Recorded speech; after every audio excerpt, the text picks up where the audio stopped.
I want to talk about kind of improving the communication of people in general and atheists specifically.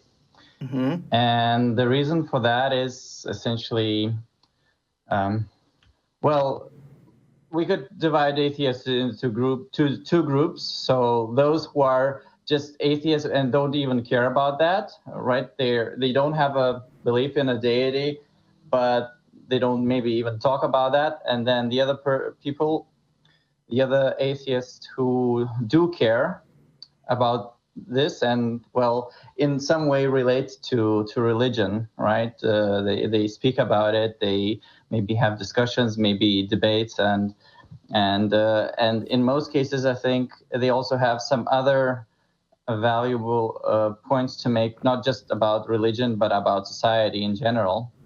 And I guess most people on your show are, or maybe all people on your show are in that category too. Well, like, if we didn't want to talk about religion, we wouldn't be on this show. Yeah. I guess, but yeah, I mean, also wanting some kind of social change. Yes. So I have maybe like 12 years of experience being an atheist. Before that, I was just not acknowledging that for myself, not realizing that. And after reading Carl Sagan's Demon Haunted World, I kind of just, okay, well, yeah, I am an atheist. And I just realized that. And later on, I've joined on Facebook a Lithuanian atheist group, and later became one of the admins. And so through all those years, I've been seeing how atheists interact and how they, both in the group and let's say on YouTube and in other Facebook groups, and I've seen what usually it ends up being with. It's mostly people who are just very disagreeable, who kind of spend the most time, bashing religion and be like. Well, I mean, I gotta say, it depends on the culture of the place that you decide to hang out. Like, for instance, sure. I mean, YouTube in particular, people who interact with each other regularly on YouTube, for whatever reason, seem to have a particularly toxic atmosphere. Anonymous commenting doesn't bring out the best in people, typically. Yes, that is true. That also. And yes. I say that at great risk because our biggest base of viewership is here on YouTube. Subscribe today and like the show. Yes. So, well, I guess my point is that I understand where they're coming from, why it's easy to just mock people who are seeing things differently. And on occasion, I was closer to that position. But over the years, learning more about other things, I've kind of realized that if I really want to have an improvement somewhere in society regarding this, there are better ways. And I want to talk about those ways, and just like, well, I'm sure you're familiar with street epistemology, and I think maybe you even had Anthony. What's the last name? Anthony Magnabosco. Magnabosco, yeah, him on the show, or at least Matt Dillahunty had him on his. Yeah, talk. Anthony was also on the Nonprofits a few weeks ago, which So. This is one approach, right? So rather than debating people, you're just asking them, how do they come to the point of believing a particular thing, right? And it's probably much less likely to provoke people into certain kind of antagonistic positions. And then the dialogue can go further, and it's much less like in debates where you're trying to prove the other side wrong. It's more like just about understanding each other, or at least one side. So I think there is value to both approaches, and I've talked to Anthony, and he does too.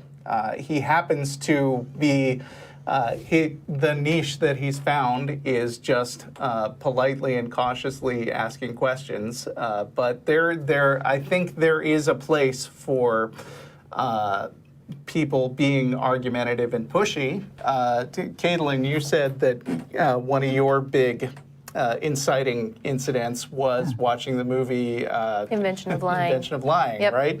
Which is kind of I mean, it's a funny movie and a nice movie, and Ricky Gervais plays a very sweet character, but it is definitely very critical and mocking. It's a mockery of religion, yeah. Christianity. Yeah, I think there's different strokes for different folks. Like, we can empathize with your approach that it would work for a certain type of person, but there's so many different types of people in the world, and there's so many different types of atheists as well, that we can all sort of use our own approach to reach different people, I think. So Sure. I hear your point, but I think we don't want to make a new religion like this is the only way to communicate with people. That's just a new religion, you know? I was not implying that. I do understand that, you know, at least if a person is not capable of doing anything else but what they're already doing, I guess they'll just continue doing that.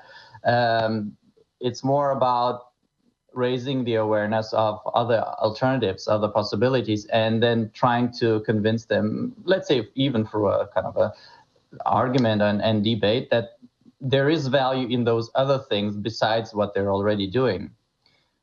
And what I would like to stress psychology knowledge as kind of a general background to that, and specifically empathy.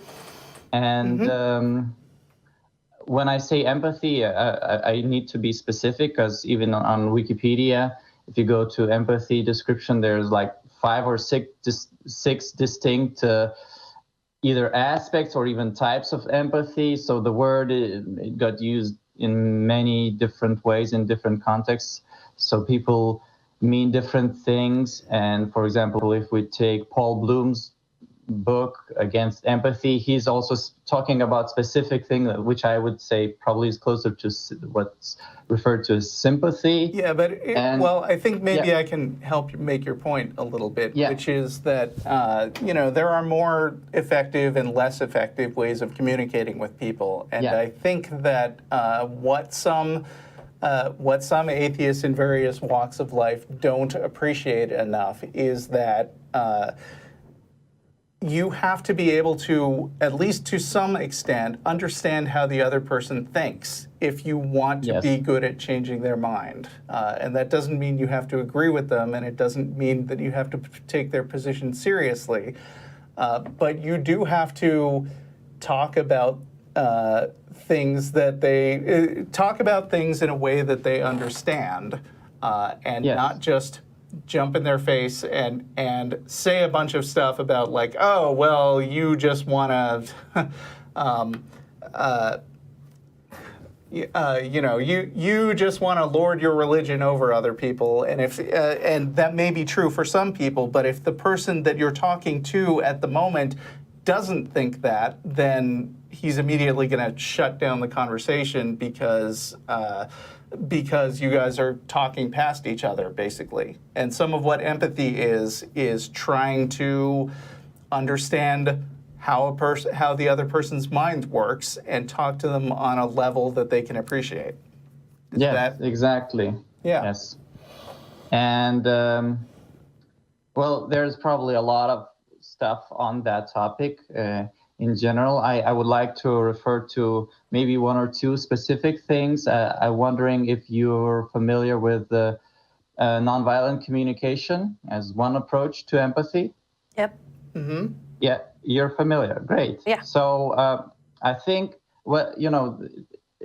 understanding psychology in general already helps, in many ways, because then when you understand people's emotions and all that. But what nonviolent communication contributes is this distinction between needs and the strategies that we use to meet the needs, and the assumption that whatever the people are doing is based on this wanting to meet the needs. So when we see people in this way, we kind of stop being triggered by their ways of expressing themselves, because we stop listening to the words and focus on their intentions much more.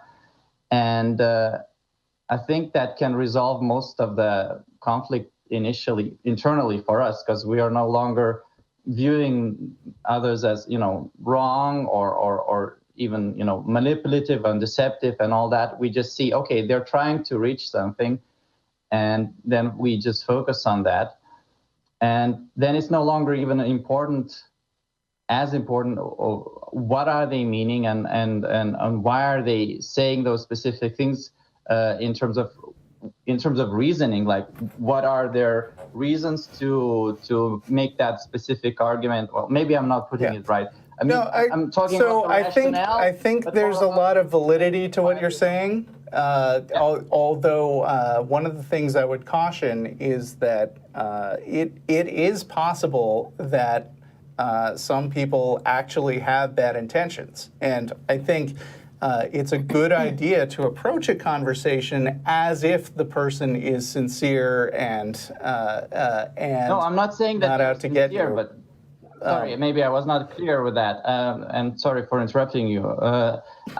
They could be manipulative in a sense, but if I see that, okay, this is a manipulation that I need to dodge or something like that, then I'm still seeing them as an enemy, and that might make it harder for me. Rather than I would just say, okay, well, they're trying to get something. I don't need to get involved into that, but I can still explore their intentions and keep asking about intentions rather than focus on the topic that they want to talk about. So figuring out why do they want to talk about this in the first place, and why is it important to them? Yep. Well, it takes all kinds of conversations. Yep. You got anything to add? No, I guess I would say too, like sometimes shock value does work. Because like think of, so like when I was a kid, we were with my family all the time. My parents didn't really have friends. We never saw my aunts and uncles or anything. So I think if I had an aunt, I have an aunt who's an atheist, and if she had been around and just screamed in my parents' face and called the stuff bullshit, like if I saw that as a kid, that would have been very impactful. So there are these situations where like the shock value of being like, hey, snap out of it, like it does work. But to your point, I think we all agree with your point. Everybody wants people to communicate with them in an empathic manner, regardless of whether they're talking about religion or anything in particular. So right. I think we're on board with you. And I also just wanted to make the point that there are, for real, dishonest, like sadistic people out in the world. Sure. And you don't always have a choice to just not interact with them at all. And so every situation is different, and sometimes you have to assess the situation still with an understanding of how that person really thinks and what motivates them. But sometimes just chatting with them politely isn't enough to advance your position. So it really depends. Well, I wouldn't say that NVC is about politeness. It's about much more about honesty, in fact. Yeah. So, I wasn't expecting the conversation to go this way exactly. So I'm just thinking what I want to add here is I think there's a big potential in terms of social change if many more atheists would figure out this part, because then we would save a lot of time,